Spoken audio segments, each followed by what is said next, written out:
দুঃখের বিষয় যে এই মহিষটাকে বিলকিস যে মহিষটাকে আমরা সিমেন্ট দিয়েছিলাম কৃত্রিম প্রজননের মাধ্যমে, তখন আমাদের উপযুক্ত মেল মহিষ ছিল। এখন এই মহিষটা আবার পুনরায় হিটে আসছে। তো আমাদের এখন বুলেট আছে, বুলেটকে ছাড়বো, দেখি সে জাম্প করে কিনা। তাকে কন্ট্রোল করা যাচ্ছে না, নিয়ে আসা যাচ্ছে না, কারণ যেহেতু তার নাত নেই, নাতের রশিটা ছিল সেটা ছিঁড়ে গেছে। আর কিছু মহিষের দুর্বলতার জন্য আমি নিজে ইচ্ছায় কিছু নাত কেটে দিয়েছিলাম। এখন তাকে আর কি কন্ট্রোল করতে সমস্যা হয়ে যায়।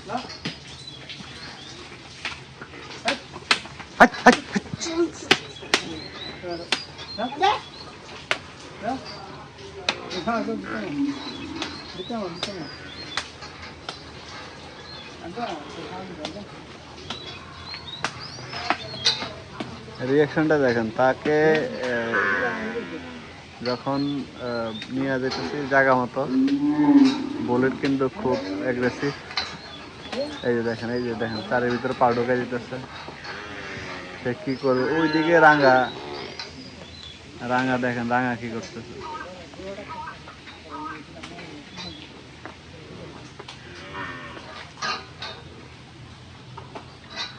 মামা আপনার মায়া বিলকিসের কি হয়েছে? বিলকিস 2 দিন পর পরে হিটে কি লেগায় ডিসকনসেপ্ট করতেছে না। দেখা যাক, এই যে আমরা এখন বুলেটকে নিয়ে আসবো, বিলকিসকে জায়গা মতো পজিশন মতো বাঁধা হয়েছে। এখন কারে ছাড়বেন? বুলেটটা ছাড়েন, বুলেটটা ছাড়েন, বুলেট।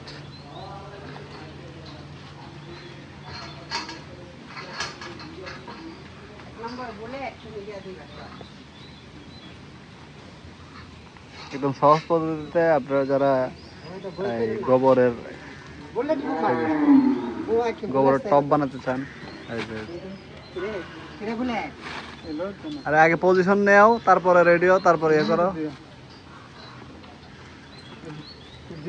তো কৃত্রিম প্রজনন আসলে এটা হচ্ছে আপনার সাময়িকভাবে আপনি উপকৃত হতে পারবেন। তবে সবচেয়ে বেটার হচ্ছে পুরুষ পাঠা থাকলে মহিষের, আপনি তখন এই বিষয়গুলো নিয়ে আর চিন্তা করা লাগে না। হিটে বা রিস্ক কনসেপ্ট করা, হিটে আসলে কি করব, সবাই তখন টেনশনে থাকে। যদি পুরুষ মহিষ থাকে তখন আর সমস্যাগুলো হয় না। আশা করি এই বিষয়টা বুঝাইতে পেরেছি আপনাদেরকে। তো সবাই ভালো থাকবেন, সুস্থ থাকবেন। মাহে রমজানের শুভেচ্ছা রইল। আসসালামু আলাইকুম।